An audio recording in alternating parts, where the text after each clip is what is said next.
দর্শক আবারও আপনাদেরকে যুক্ত করছি ভাঙন কবলিত এলাকা হালদাপাড় থেকে হালদার নাজিরহাট। আমরা যেখানে আমি যে জায়গাটিতে অবস্থান করছি চট্টগ্রামের ফটিকছড়ি নাজিরহাট সীমান্ত এলাকা, হালদার সীমান্ত নিকটবর্তী নতুন ব্রিজ সংলগ্ন একটি জায়গায় একটু আগে দেখেছিলাম ভাঙন। এখন এই ভাঙনের পরিস্থিতি আরো ব্যাপক আকার ধারণ করেছে। আপনারা দেখতে পাচ্ছেন ভাঙন কবলিত এলাকাটি ইতিমধ্যে সাধারণ মানুষরা এখানে ঘিরে রেখেছে।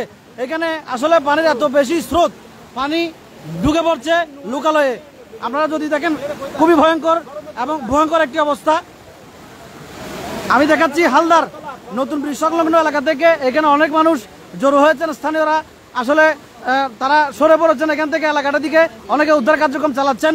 এখানে বিভিন্ন রাজনৈতিক নেতৃবর্গ, বিএনপি এবং বিভিন্ন অঙ্গ সহযোগী সংগঠনের নেতাবৃন্দরা তারা দেখতে আসছেন। লাইটটা বন্ধ করে দেন। সরোয়ার আলমগীর, আমরা এই মুহূর্তে ওনাকেও দেখতে পাচ্ছি। একটু জানান এখানে যে অবস্থা, মানুষের প্রতি আপনার আকুতি কি? আসলে যে ভয়াবহ অবস্থা দেখে আমি আর বসে থাকতে পারি নাই। আমি আসছি এখানে, আমি সবাইকে উদাত্ত আহ্বান জানাবো। স্বেচ্ছাসেবী প্রতিষ্ঠান থেকে শুরু করে সরকার থেকে শুরু করে পানি উন্নয়ন বোর্ডের যারা আছে সবাই অনতি বিলম্বে যেন এখানে এসে এই বার্তা যেন রক্ষা করে, মানুষকে যেন রক্ষা করে। এই যেভাবে মানুষের ঘর দুয়ার ভেঙে নিয়ে গেছে, এটা আসলে একটা বড় মানে এটা ভাষায় প্রকাশ করা যাচ্ছে না।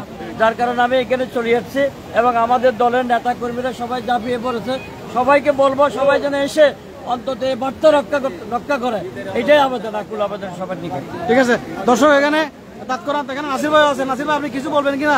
আসলে এখানে বাঁধ ভেঙে যাওয়ার পর খবর পাওয়ার পরে আমাদের সরওয়ার সাহেব একটা অনুষ্ঠান ছিল, অনুষ্ঠান থেকে দ্রুত ঘটনাস্থলে এসেছে। উনি এসে সহজমিনে রাত্রের নেতা কর্মীদেরকে সবাইকে নিয়ে উনি সহজমিনে পরিদর্শনে এসেছে। উনি একটা উদ্যোক্তা আহ্বান জানিয়েছেন প্রত্যেক উপজেলা প্রশাসনকে এবং স্থানীয় ব্যবসায়ীদেরকে যেন তাদেরকে একটু সাহায্যের জন্য এগিয়ে আসে। ধন্যবাদ। ঠিক আছে, এখানে আমরা আরো অনেকজনকে দেখি, মানুষের উদ্দেশ্যে কিছু বলবেন কিনা? না, আসলে কি বলবো, দুর্যোগে সবাইকে সবার পাশে থাকার জন্য অনুরোধ করতেছি। ঠিক আছে, এখানে আসলে আমরা বিএনপি এবং সহযোগী সংগঠনের নেতা কর্মীদেরকে দেখতে পাচ্ছি। এখানকার স্থানীয় অনেক বাসিন্দারাই এখানে এসেছেন। দর্শক, কয়েক শত পরিবার এই হালদাপাড়ের কয়েক শত পরিবার নদী গর্ভে বিলীন হয়েছে। আমি একটু আগেই এই সংযোগটিতে সরাসরি সংযোগ করেছিলাম, তখন কিন্তু এতটা বড় আকার ধারণ করেনি।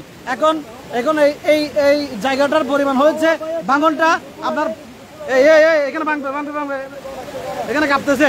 এখন ভাঙনটার পরিমাণ হয়েছে প্রায় 10 থেকে 15 ফুট, 10 থেকে 15 ফুটের বেশি হবে। ওই পাশেও আছে না? ওই পাশেও আছে। আপনারা এখানকার আচ্ছা লোকজন নিরাপদ আছে তো না? গাড়ি ঘোড়া অনেক লোকজন আটকে গেছে এরকম জানাতে আসতে না। কয়েকটা ফ্যামিলি পানির প্রবাহের মধ্যে আটকে গেছে। আমরা যারা রেস্কিউ, আমি সেনাবাহিনীকেও জানিয়েছি, উপজেলা কর্মকর্তা মহোদয়কেও জানিয়েছি, যারা উদ্ধার কার্যক্রম চালাচ্ছেন ব্যক্তি উদ্যোগে কিংবা সরকারিভাবে, তারা অতি দ্রুত এই এলাকাটিতে আসার জন্য আবেদন জানাচ্ছি। দর্শক, আমি যুক্ত করেছিলাম চট্টগ্রামের ফটিকছড়ি এবং নাজিরহাট হাটাজারি সীমান্ত এলাকায়।